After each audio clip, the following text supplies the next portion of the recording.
Imagine waking up tomorrow as the upgraded version of yourself.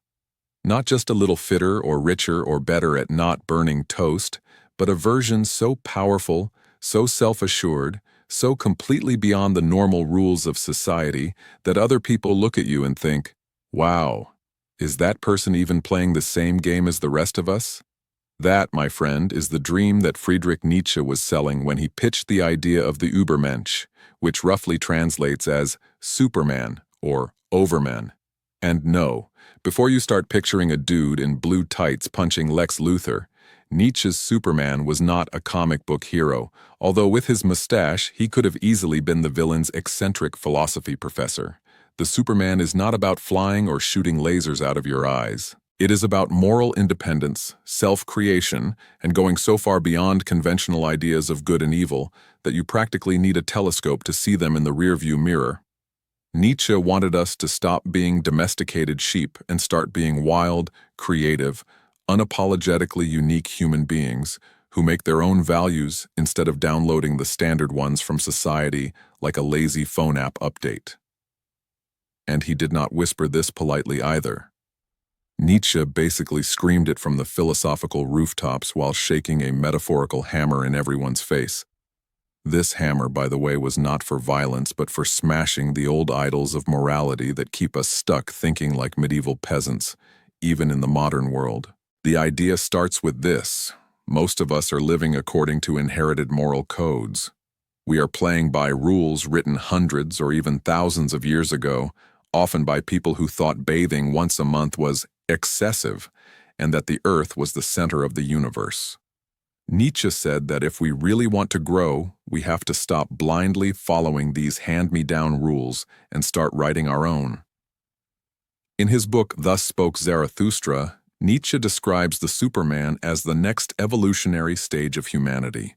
Imagine human beings are software, and we are currently running humanity version 1.0.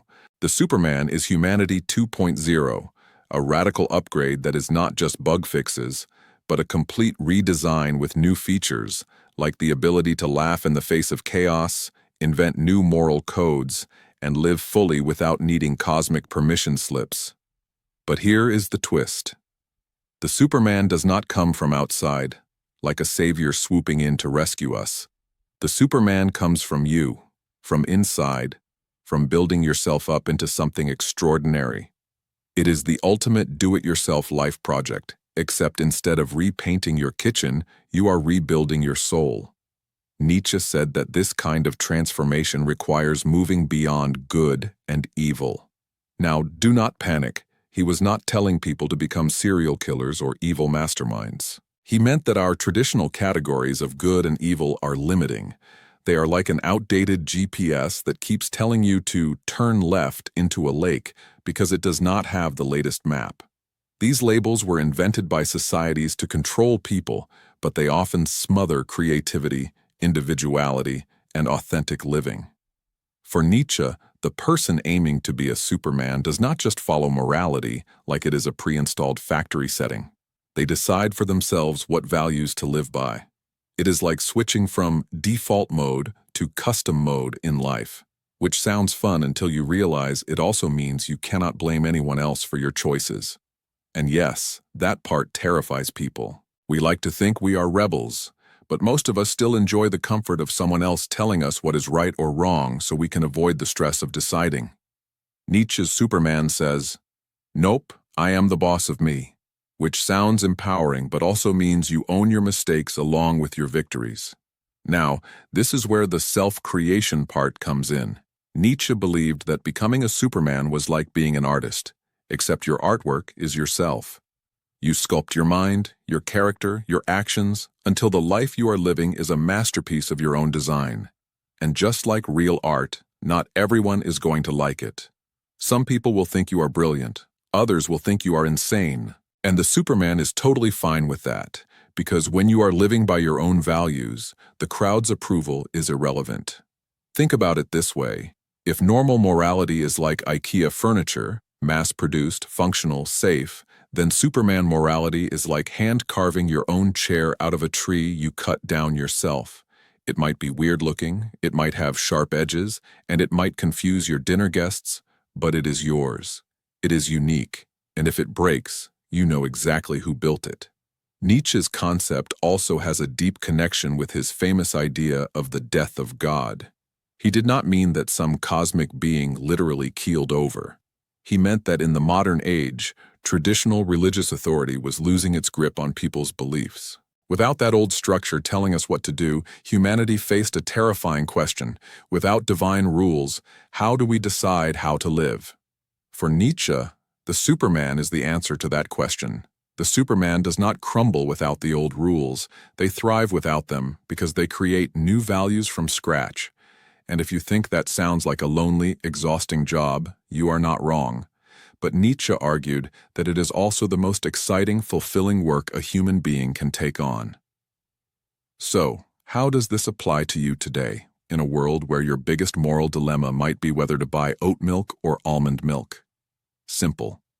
We are constantly pressured to fit into ready-made molds, career paths, political identities, relationship expectations.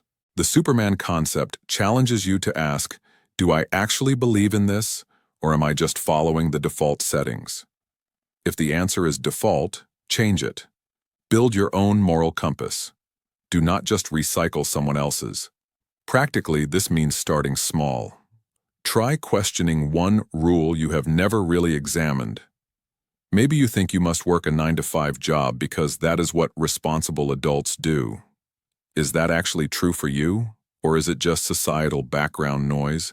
Maybe you believe you have to get married, have kids, and buy a house in order to be considered successful. Is that your value, or one you downloaded without thinking?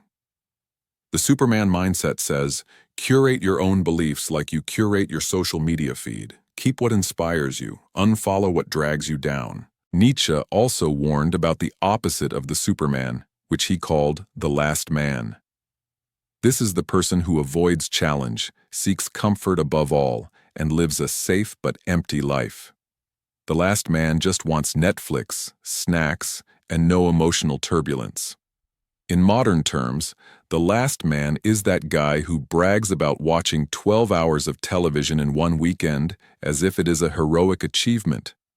The danger is that without striving for something higher, we become spiritually lazy, like a cat that has been fed too much and now just lies there wheezing. The Superman, in contrast, actively seeks challenges because growth only happens at the edge of your comfort zone. So here is a tip from Nietzsche's playbook. Find something difficult, maybe even a little scary, and make it your next project.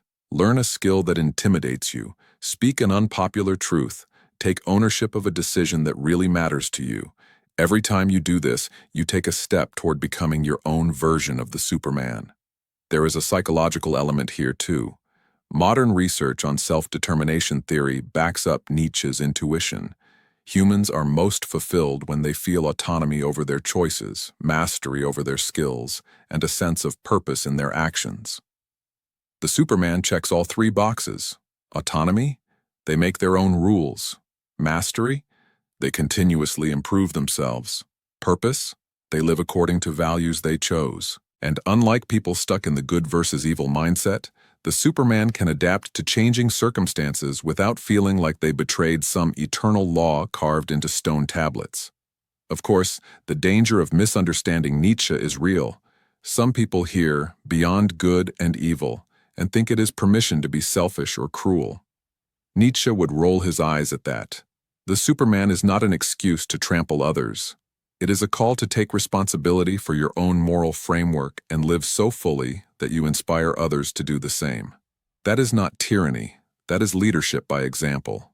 In the modern context, the Superman concept is almost a life design challenge. How can you craft a life that is unmistakably yours, that reflects your highest vision of yourself, not just what your culture's autopilot expects? And how do you keep creating, refining, and reinventing that life until it feels like art?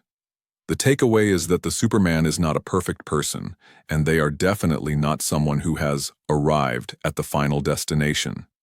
They are in a constant state of becoming, always leveling up, always breaking their own limits. You can start being that today by asking yourself, what values do I truly live by, and which ones am I just carrying because they were handed to me? Nietzsche's challenge is uncomfortable because it means stripping away the comforting illusions. But it is also freeing, because it means you can stop pretending to be the person society says you should be and start becoming the person you were actually meant to be. So in the end, the Superman is not just some abstract philosophical idea. It is a very practical, slightly terrifying, but incredibly exciting call to live with full creative control over your own existence. It is about moral independence, radical authenticity, and the courage to walk your own path, even if it goes through some dark and confusing places. And while Nietzsche might not have had TikTok, you can bet he would approve of you using every tool available to create your best self, as long as you remember to think for yourself while doing it. Because the real superpower is not flight or invisibility. It is the ability to say, I decide what my life means, and then actually live like you mean it. So, what do you think? Are you ready to stop being a background character in the movie of your own life and start being the main event? Share your thoughts in the comments, hit that subscribe button, and join us here at XQ, Quick Funny Explanations, for more fast, funny, and genius-level ideas served with a side of laughter. Until next time, go out there and be your own upgrade.